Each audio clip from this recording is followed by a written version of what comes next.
our last goal today, which was really a goal in every section, right, is to be able to use systems of linear equations to solve real-life problems, right? Systems is something that actually, like, yeah, a lot of the examples we're looking at are things that you're like, oh, like it's a math word problem. They made up some random thing, right? But this actually does happen a lot in real life. And I'll even show you in class tomorrow, right, some common puzzles that you see on Facebook all the time. Like a lot of those are solving systems of equations, even if it doesn't look like it. So in example 3, it says a business with 2 locations buys 7 large delivery vans and 5 small delivery vans. Location A receives 5 large vans and 2 small vans for a total cost of $235,000. Location B receives 2 large vans and 3 small vans for a total cost of $160,000. What is the cost of each type of van? A lot of times it might even help if we think about answering that question to help us figure out what we're trying to find. Oh, well, each small van costs blank and each large van costs blank, right? So the 2 types of vans that I'm looking for, right, I'm going to call them X and Y. I could call them like L and S, right? But L's sometimes look like 1s, right? And sometimes S's look like 5s. So I usually just stick to X and Y because I can tell those apart pretty well. So it talks about large delivery vans and small delivery vans. So large delivery vans and small delivery vans. So I'll say X is the number of, but it doesn't ask me how many of them, does it? It asks me what is the cost. So instead of number, I'd say cost of large vans and the cost of small vans.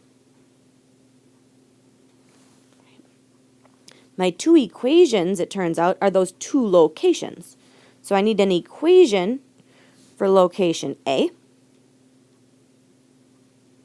and an equation for location B.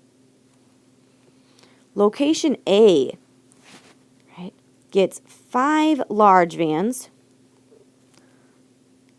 and 2 small vans.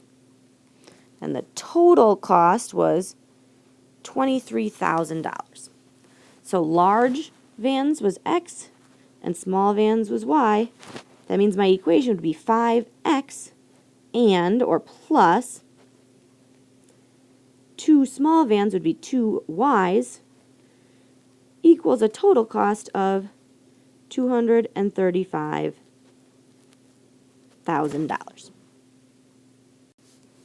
And my equation for location B, it says they receive 2 large vans and 3 small vans. Right? Large vans was X, small vans was Y. So 2X and 3Y, and their total cost was $160,000.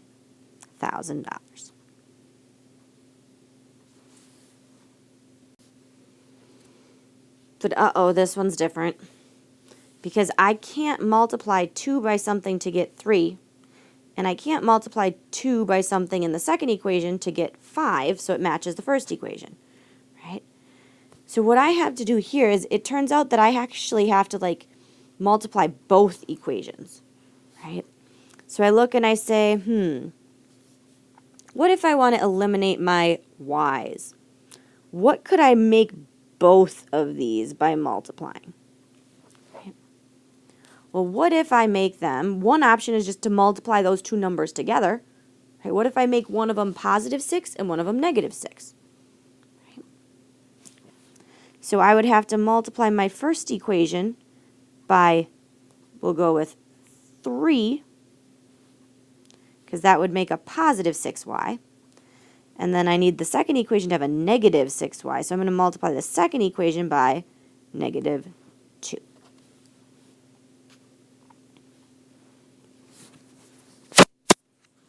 So if I rewrite those down below and finish solving, when I triple my first equation, I get 15x plus 6y equals 705,000. And when I take my second equation and double it and change all my signs, right, that's multiplying it by -2, double it and make them all the opposite, I get -4x, -6y, and equals -320,000. So my goal when I was choosing to multiply, right, when I was deciding what these numbers should be that I multiply by, right, my goal was to have a positive and a negative of the same variable. So a positive 6y in one equation and a negative 6y in the other, right? Could I have made them both like, well, I don't know, what's another number I can divide by both 2 and 3? Could I have made them both 12? Like, could I have multiplied the first equation by 6 and the second one by 4? Right? And then they'd both been 12. So there's lots of options, right? I'd probably stick with finding the smallest one I can. Okay? Or, again, we can always multiply them by each other. And that would give me something in common.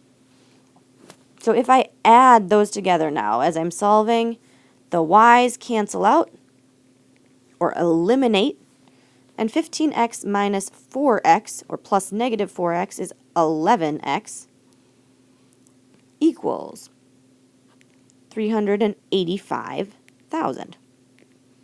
When I divide that by 11,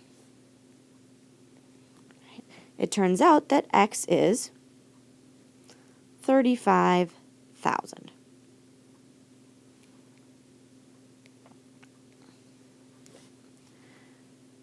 Once I find x, I still need to find y yet. Solving a system means finding both. So if I go ahead and find y by plugging x back in, I'm going to go with the second equation. Sure. It doesn't matter which one I plug x back into, but I'm going to go with the second one. I'm going to put this in for x right here. So 2 times 35,000 plus 3y equals 160,000. Now I should be able to get y by itself. So 2 times 35,000 is 70,000 plus 3y is 160,000. If I subtract 70,000, I get 90,000 is equal to 3y. And my last step in getting y by itself is dividing by 3. So I get that y is 30,000. Is that reasonable? Like, should the small one cost more or should the large one cost more? So I probably think reasonably the large one's going to cost more, so the x should be more, which it is. 35,000 is more than 30,000, right? And is that a reasonable price for a vehicle? Well, I know you guys aren't doing much vehicle shopping yet, but for a new vehicle, that sounds about right. Right? So then, right, I can always graph my two equations on Desmos and check to make sure that they really intersect at that point. But my last step is to write my final answer. And this time, right, I want to make sure I write my final answer instead of as a point, I want to write it in words because this was a word problem.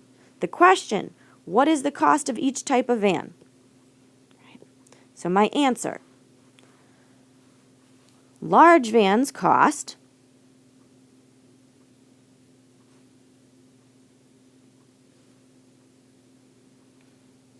$35,000.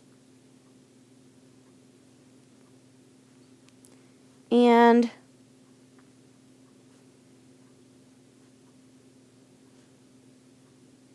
small vans cost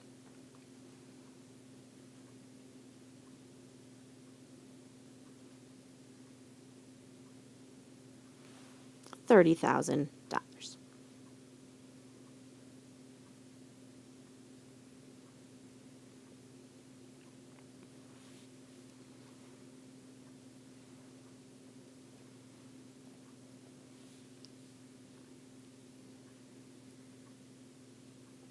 So if you try that last you try problem, could I solve this same system of equations that we have right here?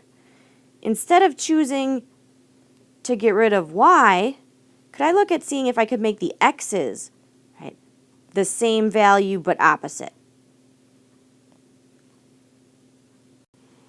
So again, using the same equations that we had in number 3, or in example 3, right, this time though I want to find a way to eliminate the x's. So I want to make these the same. How could I do that? What could I make both of them? Well, a number that I can divide by both of them is 10. So I could make them both 10 by multiplying them by, in this case, by each other. So to make them both 10, I would have to multiply the first one by 2. And the second one, well, if I have this, right, this became a positive 10x. I want this one to be a negative 10x, so I need to multiply it by negative 5 yet. Right. So I'm going to double my first equation. That gives me 10x plus 4y equals 470,000.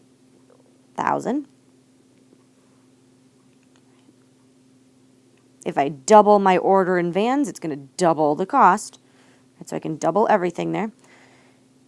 And the same idea in that second equation, if I multiply by negative 5, I get negative 10x, negative 15y, and equals negative 800,000.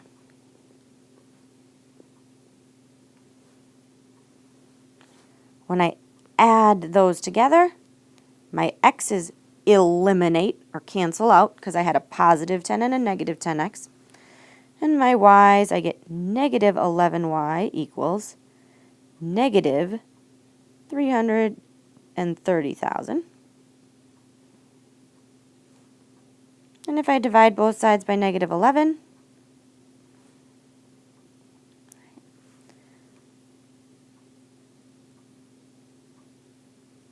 I get that y is 30,000.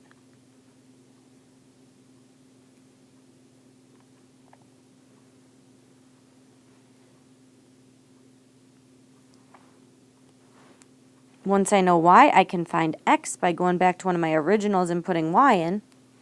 So if I use the second one, that would look like 2x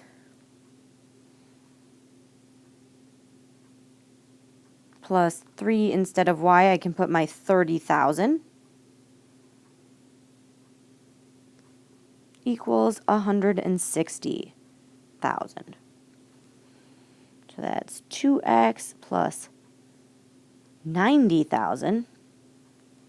So 3 small vans must cost $90,000 equals 160,000.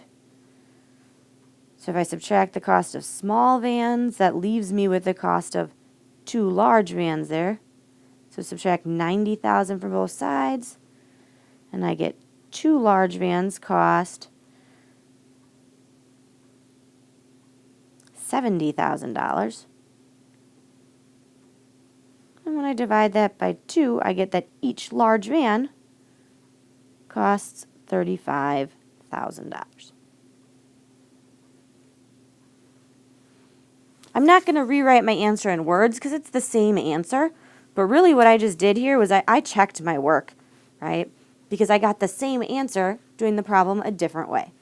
So that's another way to check my work other than just plugging the numbers back in, right? I could do the problem a different way and make sure I get the same answer. So again, making sure we're asking questions or writing our questions down so we can ask when we have a chance. Right? Otherwise, seeing if you can turn and try some of those practice problems.